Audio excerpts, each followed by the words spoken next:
Greetings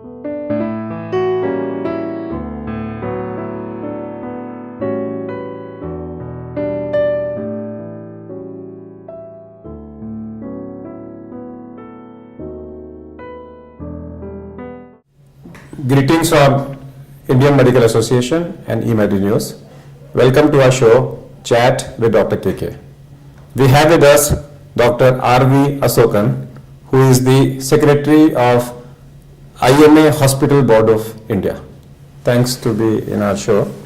Asokan, when we talk about IMA basically talks about the membership, it talks about medical practitioners, specialist organization, general practitioners. In Delhi, we had a nursing home forum, and many states have a nursing home forum. And in Delhi state, we have a separate hospital board, which is not related with IMA. What was the need of Indian Medical Association to come out with a hospital board of India? The need has been there for quite some time. Moving away from the family practitioners, the healthcare has shifted to the hospitals across the country.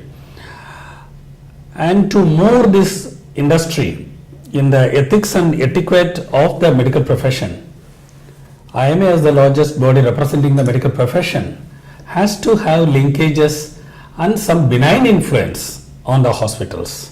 So hospital has got a character which has a business side. Hospital has got a character which has got a professional side. So it's very important that hospitals follow medical ethics and medical etiquette. So unless the medical profession takes an initiative in hospitals also, these hospitals may at a future point of time take on to commercial aspects more than the medical. So when we talk about affiliation, that means hospitals will be affiliated with the national IMA. Yeah. Does it mean the medical superintendent? Does it mean the non-doctor promoter? Who is going to be our well, IMA has a representative character of only doctors. Hospitals as a rule does not come into the purview of Indian Medical Association. That is why we have coined this term affiliation. Affiliation means that it's not binding, but it's a relationship of coordination and cooperation. That means in a hospital, the medical superintendent can be the link between IMA and the hospital. Exactly. So every hospital's medical superintendent, who is a medical doctor or a medical director, can be the link between the two. Yes. Okay. Now, suppose I am owning a hospital, okay, and somebody comes to me from IMA that why don't you affiliate with us? Yeah. Why should I? What will be my value addition? The value addition we intend to bring, this is a very new nascent branch of Indian Medical Association. One of the major initiatives that we are looking at is bringing in quality in service by setting standards and bringing in accreditation. For that the hospital would say that I'm already under QCI, I'm already under NABH, I'm already applying for JCI, they are controlling me. How will IMA help me? Will IMA help me in setting up standards for NABH? Will they train me for NABH? Will they help me in doing my JCI accreditation? Well, yes. Yes. We are looking at accreditation process on two lines. One is the ones that aspire to take national and international accreditations. IMA can act as a facilitator to reach those standards. At present, the expenses for doing this NABH is being controlled by the private players. So they are quite expensive. IMA has a concept of cluster of hospitals and using all its infrastructure to train for all those standards. So this will bring down the cost of that. That means the IMA will have its experts. Yes. And also conduct training courses. Adopt hospitals and help them in getting accreditation with NABH, JCI or ISO, whatever they want. Exactly. But now, independently, we also are looking at the group of hospitals which are much below this level, especially small and medium hospitals which are run especially by doctors. For those, we ourselves are going to take up standards at different level. Okay. When we are taking up the standards, say the IMA is opposing Medical Establishment Act all over. The government, you have to give an alternative. If you're going to say that no Medical Establishment Act should be applicable to medical establishments, government is not going to listen to us unless you give them an alternative. Unless you say IMA is going to accreditate clinics and establishments as per the standards, probably then the government may think, are you planning for that also? Yes, you are exactly putting it there. The political objective of the Hospital Board of India is to modify the Clinical Establishment Act so that it is friendly towards the institutions and also ensures patient safety. No, even IMA can come out with its own accreditation. Yes, It's yes. accredited by I am IMA. coming to that. We are not opposing the Clinical Establishment Act for the purpose of registration. We are not opposing it for the imposition of standards. What we are opposing is the license Raj that is coming with that. So, as you rightly pointed out, we are offering this accreditation system as an alternative to the people and to the government. That this will be a much more friendlier face of the government, bringing in better standards. Okay, I'll give you another situation. Again, I am the hospital medical superintendent and I want to buy, say, lots of equipments I want to buy.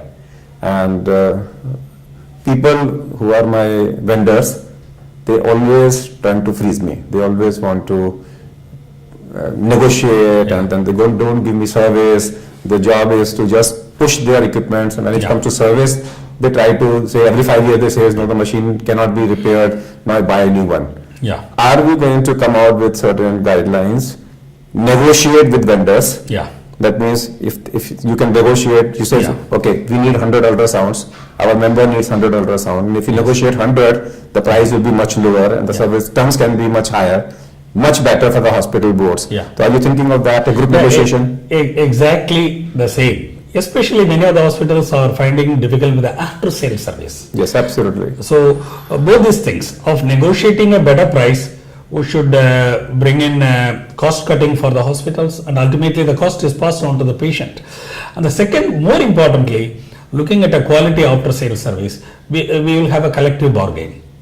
So that means you will also come out with the vendors getting Yes. accredited with the IMA. With the IMA. You are not only getting the hospitals, but Yes. vendors will also be accredited. Yes. Somebody wants to buy, you can say, go to our website. Yeah. Is he a vendor accredited with IMA or not? If he yes, then he is of a standard vendor. Otherwise, he Yeah. may not be a credible vendor. Yes. That's also your thing to think. That's right. Anything else we are looking for in this board? There are one or two more things. We are also looking out for employment exchange, Okay.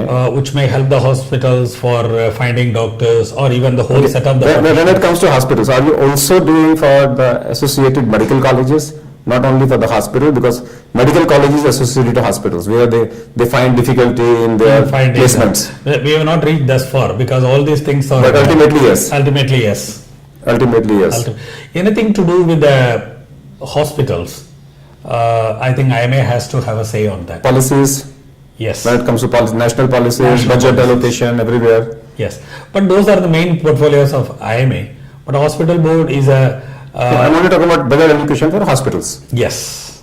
You will have to, because that will be, IMA will ask you, how much Yes, do you want? to do that? Yeah. To do that. Yeah. So just want to summarize the whole thing, that why should I become, before that, if I am a hospital and if I want to affiliate with you, am I supposed to pay some charges?